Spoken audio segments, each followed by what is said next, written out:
Hello everyone, welcome to arts study में DG. Arts study में DG में आपका बहुत बहुत स्वागत है। We have started political science series of classic. This is the second lecture of chapter first, that is understanding diversity. Understanding diversity का ये हमारा दूसरा लेक्चर है। इससे पहले हम लोगों ने इस चैप्टर में एक लेक्चर कर रखा है।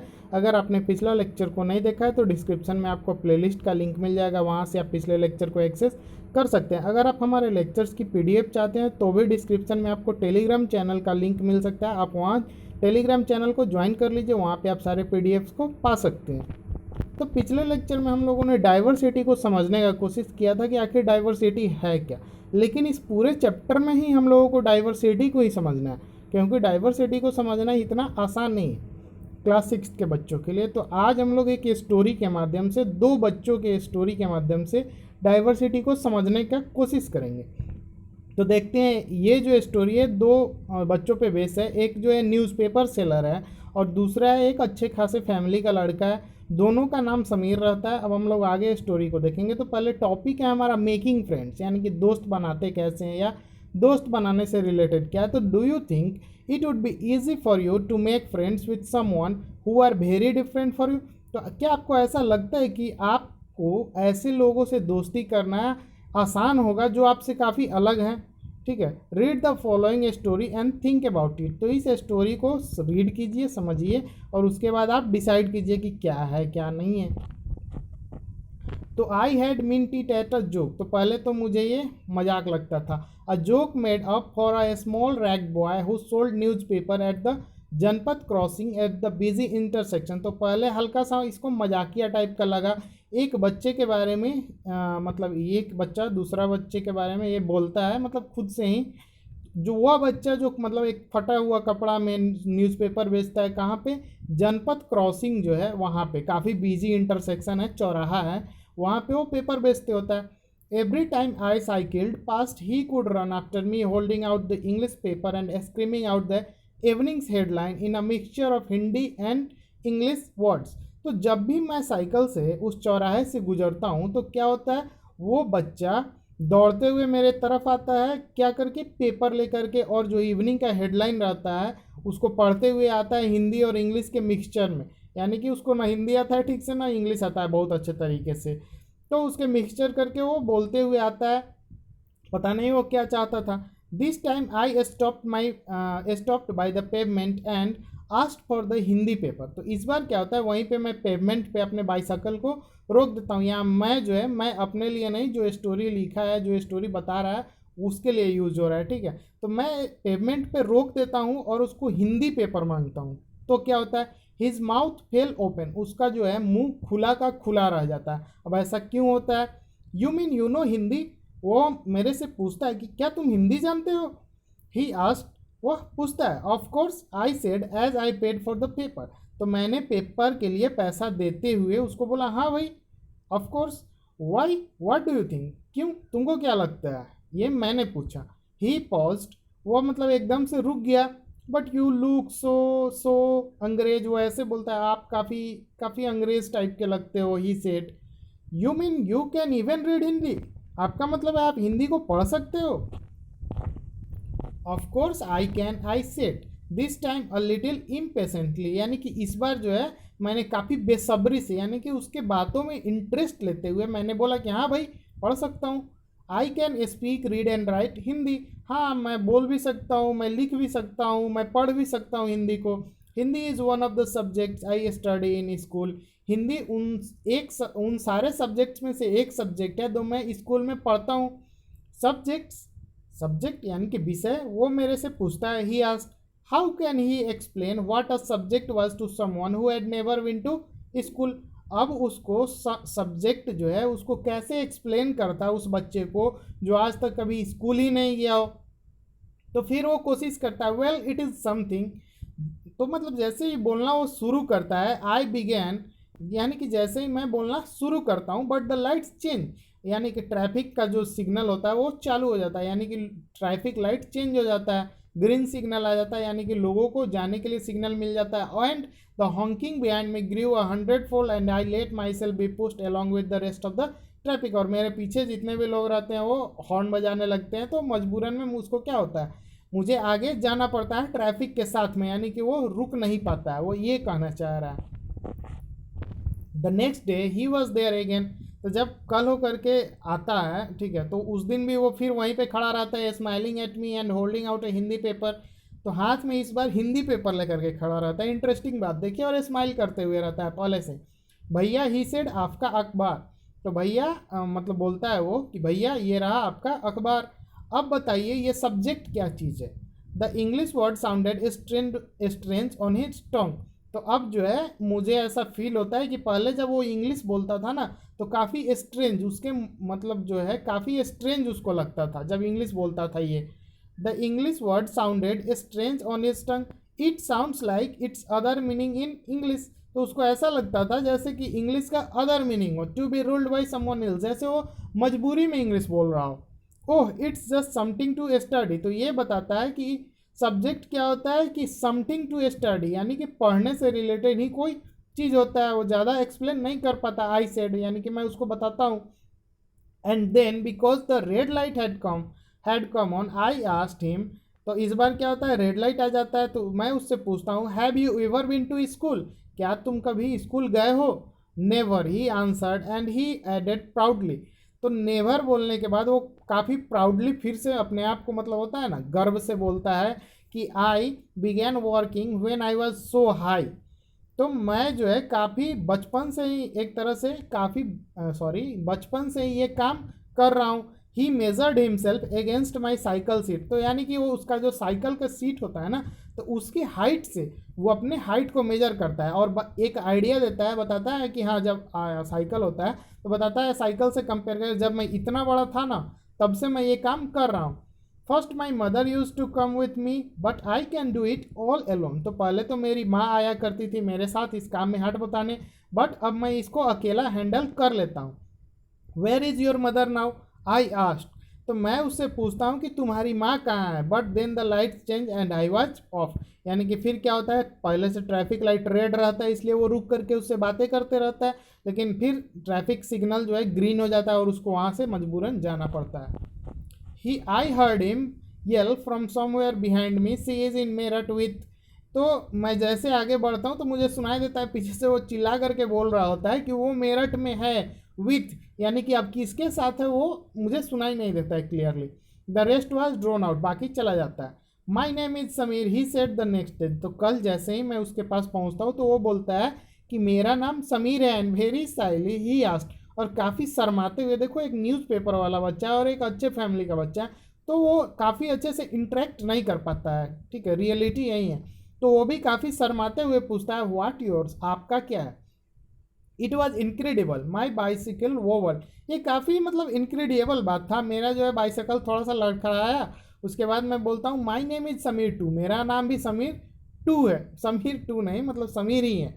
आई सेड, तो मैं बोला उसको what his eyes lit up, तो उसके आंखें जो है ना एक तरह से खुली की खुली रह गई। क्या? यस आई ग्रीन्ड एट हिम, तो मैंने उसको बोला हाँ। It's another name for Hanuman father you know, तो उसके बाद बोलता है कि ये जो है हनुमान जी के पिता का दूसरा नाम है। So now you are Sameer एक एंड आई एम समीर दो, ही सेड ट्रैम्पेंटली, तो वो बोलता है उसके बाद काफ़ी जिज्ञासु होकर के कि आज से आपका नाम समीर एक और मेरा नाम समीर दो, something like that I answered and then I held out my hand, तो मैं बोलता हूँ हाँ कुछ वैसा ही चलो। उसके बाद मैं उससे हाथ मिलाने के लिए बोलता हूँ कि हाथ मिलाओ समीर दो, चलो समीर दो अब मेरे से हाथ मिलाओ। तो his hands Nestlé in mine like a little bird, तो उसका जो हाथ था ना जब वो हाथ मिलाता है मेरे से तो लगता है जैसे एक छोटा सा पंछी हो, तो वो ऐसा हाथ मिलाता है। यहाँ पे पंछी का मतलब ये है जैसे छोटा, अपने आप को छोटा दिखाता हो, कोई आदमी खुल के हाथ नहीं मिला पाता हो।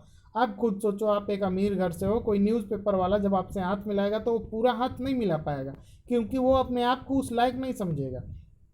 तो वो जो है काफ़ी मतलब हाथ ऐसे बाहर की तरफ रख करके काफ़ी मिलाता है वैसे। I could still feel its warmth as I cycled way, तो मैं जब वहाँ से जाता हूँ तो उस जिस गर्मजोशी से वो हाथ मिलाना चाहता था उसको मैं महसूस करता हूँ। The next day he did not have his usual smile for me, अब जब मैं कल होकर के फिर आता हूँ तो वो जैसा यूजुअल स्माइल कल दिया था आज नहीं देता है। अब इसके पीछे कारण क्या रहता है, तो वो बोलता है there is trouble in Meerut, तो मेरठ में जो है कुछ परेशानी हो गई है। वो बोलता है ऐसा मुझसे। Many people are being killed there in the rats. I looked at the headlines, communal rats, it blazed. तो वो बोलता है कि वहाँ पे क्या हो गया है, मेरठ में दंगे हो गए हैं और कम्युनल राइट्स यानी कि जो धर्म के नाम पे जो झगड़े, कम्युनिटी के नाम पे जो दंगे होते हैं वो काफ़ी ज़्यादा वहाँ पे बढ़ गया है।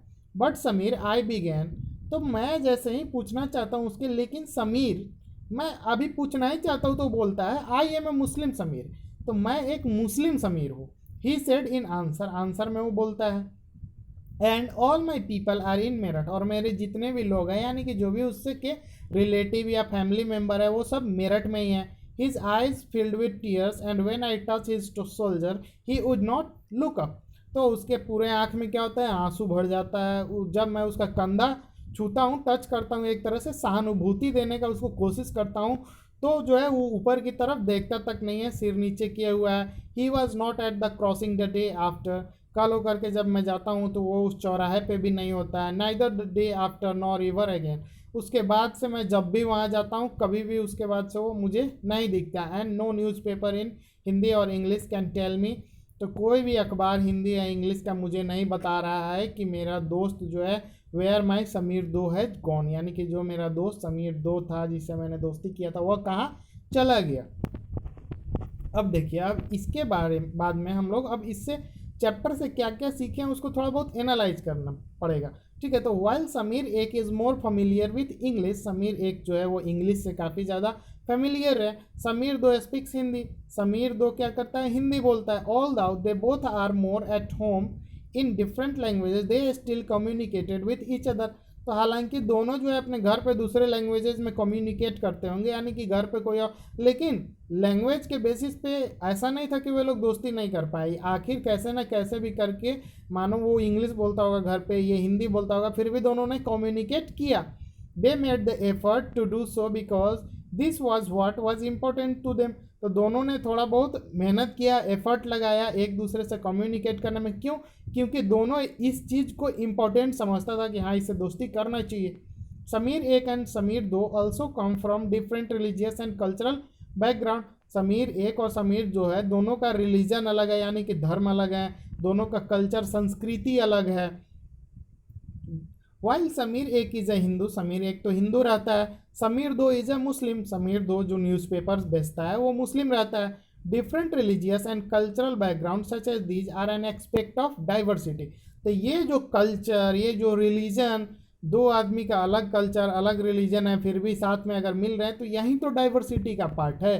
तो आपको यही समझना था डाइवर्सिटी में कि एक हिंदू है, हिंदू है इंग्लिश बोलता है, दूसरा क्या है मुस्लिम है हिंदी बोलता है, फिर भी कम्युनिकेट करते हैं तो एक तरह से सोसाइटी में मिल जाते हैं, तो डाइवर्सिटी हुआ, दोनों में क्या है, विविधता है। In addition to their diverse religious and cultural background, इन सब के अलावा दोनों का रिलीजन, दोनों का कल्चर अलग अलग था। There are other ways in which Sameer एक एंड समीर दो are different from each other, तो इन सब के अलावा जो है और भी काफ़ी सारी चीज़ें हैं जिसमें समीर एक और समीर दो जो है काफ़ी डिफरेंट है एक दूसरे से। फॉर एग्जाम्पल वाइल समीर एक गोज टू स्कूल, समीर दो सेल्स पेपर न्यूज़पेपर, तो समीर एक जैसे कि स्कूल जाता होगा, अच्छे स्कूल में जाता होगा, समीर दो गरीब था वो न्यूज़पेपर बेचता था, ये भी एक अंतर है। समीर दो did not have the opportunity to attend school, तो समीर दो के पास अपॉर्चुनिटी ही नहीं है स्कूल जाने का। Perhaps you have noticed that there are several people in the area where you live who are poor and who don't have enough to eat or wear and sometimes not even a place to eat. तो आप क्या होता है अपने आसपास में काफ़ी time में ऐसा नोटिस करते होइएगा कि आपके अगल बगल में जो लोग रहते हैं उसमें से कुछ लोग काफ़ी ज़्यादा पुअर हैं, उनके पास खाने के लिए नहीं है, पहनने के लिए नहीं है, रहने के लिए घर नहीं है। This difference is not the same as the one we have seen earlier, तो ये जो डिफरेंस, ये जो अंतर है आपके और उसके बीच में, ये डाइवर्सिटी वाला अंतर नहीं है, ठीक है, ये कुछ और अंतर है। Here we are talking not of difference but of inequality.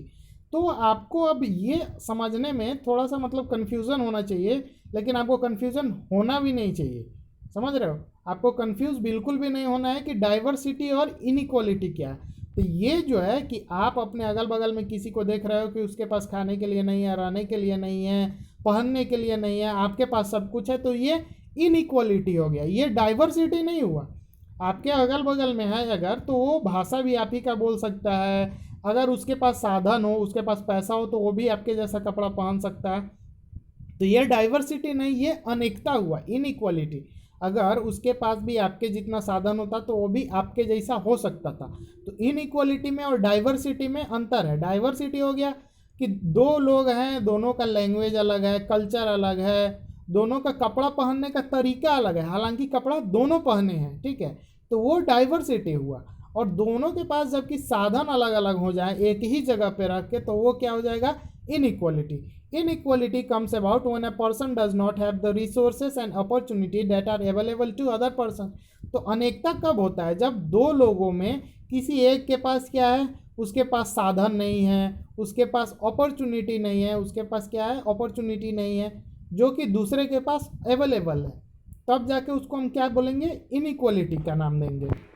The caste system is another example of inequality. तो ये जो कास्ट सिस्टम है ना, समाज को बांट देना विभिन्न विभिन्न कास्ट में कि हाँ ये इस कास्ट का है, तो ये इनइक्वालिटी का एक बहुत बड़ा एग्जाम्पल है। According to this caste system के हिसाब से society was divided into different groups depending upon the work that people did and they were suppose to remain in those groups. तो ये जो कास्ट बांटा गया था, सोसाइटी को बांटा गया था डिफरेंट ग्रुप्स में, तो उनको उनके काम के हिसाब से बांट दिया गया था और उनको अपने काम के हिसाब वाले ग्रुप में ही रहना था। So if your parents were potters you could only become a potter, nothing else. तो एग्जाम्पल आप देख लो कि जैसे कोई अगर कुम्हार है, किसी के पिता अगर कुम्हार है, तो उनका बच्चा भी पॉटर का ही काम करेगा, कुम्हार का ही काम करेगा। कुम्हार यानी कि जो घड़ा वगैरह मिट्टी का बर्तन जो बनाते हैं वही वाला काम करेगा। लेकिन ये काफ़ी गलत है। This system was considered irreversible. और ये जो सिस्टम चलते आया ये काफ़ी इरिवर्सिबल हो गया, ये सुधरने का नाम नहीं लेने वाला एक सिस्टम बन गया। And because you are not suppose to change your profession, और जबकि आप अपना प्रोफेशन जो है, ये कास्ट सिस्टम के हिसाब से आप अपना प्रोफेशन नहीं चेंज कर सकते हो। It was not considered necessary for you to know anything more than what you needed in your profession.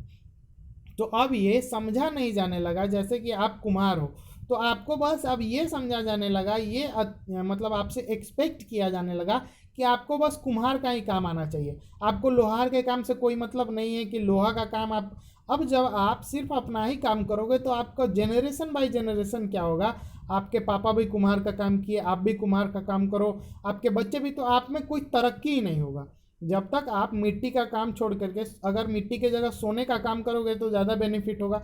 लेकिन ये कास्ट सिस्टम की वजह से जो है एक तरह से लोगों को सपोज किया गया कि नहीं, जो जिस काम में है उसी काम में रहना चाहिए उसको, ये काफ़ी गलत था। This created a situation of inequality. और यहीं से जो है अनेकता का कंसेप्ट आता है, बहुत ज़्यादा सिचुएशन जो है अनेकता का गंभीर हो जाता है यहीं से। You will read more about this and other inequalities in the following chapter। आप आने वाले चैप्टर में और भी इनइक्वालिटी के बारे में पढ़ोगे। तो आज के लेक्चर में इतना ही। Thank you for watching, stay tuned with us.